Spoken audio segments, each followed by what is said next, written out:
ខេត្តសៀមរាបប្រៀបថានៅសតកាលខ្ញុំប្រតិព័ន្ធការបាត់ដំបងដល់ចិនគំរួញគួញគិនគេងផ្ស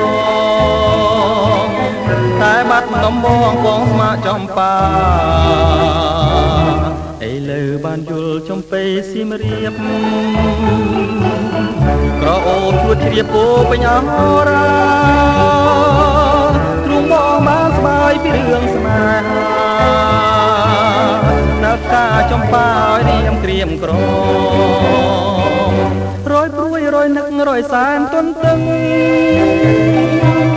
ពុំឃើញនំនឹងដែលជ្រៀងផ្ដាផ្ដាំ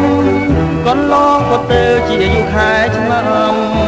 តាឲ្យទ្រាំចាំដេចទៅ